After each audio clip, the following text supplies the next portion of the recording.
Hi అండి, నేను మీ Chandrika. Welcome back to ask kitchen wonders.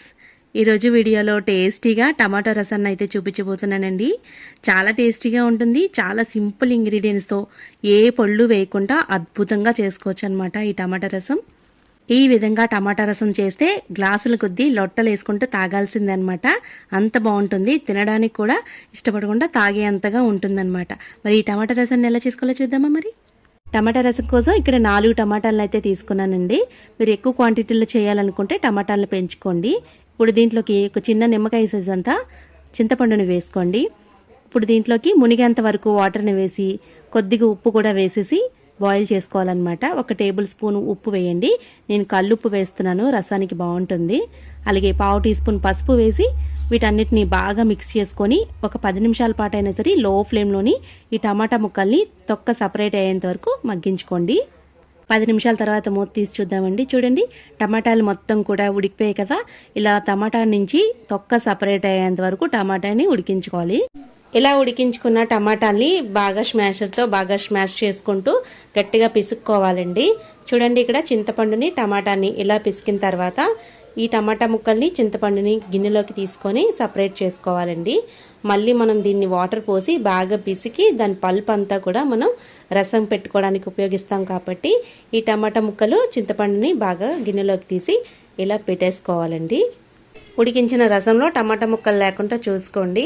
చింతపండు కానీ టమాటా ముక్కలు కానీ లేకుండా మొత్తం అన్నీ కూడా గిన్నెలోకి తీసుకొని బాగా చల్లారబెట్టుకోవాలి ఈ రసాన్ని. ఇప్పుడు ఈ గిన్నెలోకి మనం తగినంత వాటర్ కూడా వేసుకోవాలన్నమాట. నేను ఇక్కడ 2 గ్లాసుల వరకు వాటర్ని అయితే వేసుకుంటున్నాను. మనం రసం అయితే ఎంతైతే పెట్టాలనుకుంటున్నామో అంత వాటర్ని ఇక్కడ వేసుకొని బాగా చేత్తో మొత్తం బాగా పిసుక్కోవాలండి.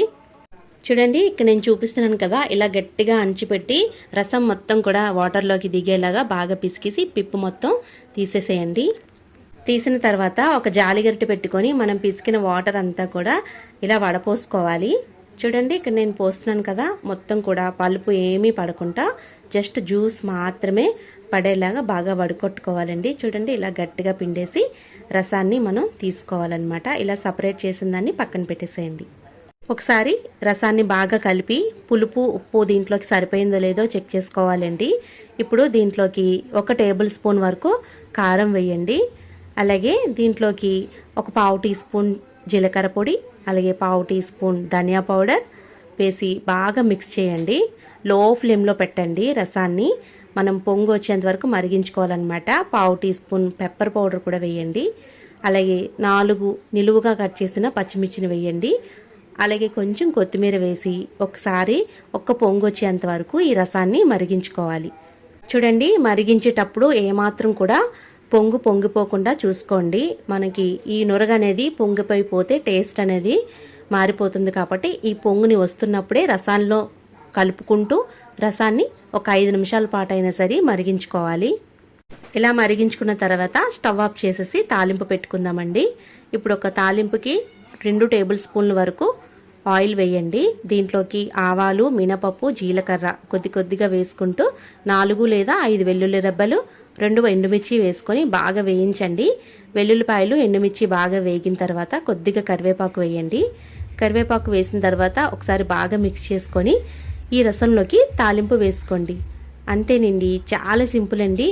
ఇలా చేసుకుంటే టమాటా రసం చాలా సూపర్గా ఉంటుంది. ఉత్తి అన్నంలో చక్కగా ఈ చారు వేసుకొని తింటే వేరే ఏ కూరతో మనకు పనే లేకుండా హ్యాపీగా రసంతోనే తినేయాలనిపిస్తుంది. గ్లాసుల కొద్దీ తాగేస్తారనమాట. అంత టేస్టీగా ఉంటుంది. చూసారు కదండి, తక్కువ ఇంగ్రీడియంట్స్తోనే చాలా సింపుల్గా ఎక్కువ ప్రాసెస్ లేకుండా ఈ టమాటో రసాన్ని ఎలా రెడీ చేసుకున్నామో మీరు కూడా ట్రై చేసి మీకు ఎలా కుదిరిందో మీ ఫీడ్బ్యాక్ని నాతో కింద కామెంట్ సెక్షన్లో కామెంట్ కూడా చేయండి. నచ్చింది కదండి? నచ్చిందనే అనుకుంటున్నాను. వీడియో కనుక నచ్చితే లైక్ చేయండి, షేర్ చేయండి. మరిన్ని రెసిపీస్ కోసం మా ఛానల్ని సబ్స్క్రైబ్ చేయండి. Thank you for all.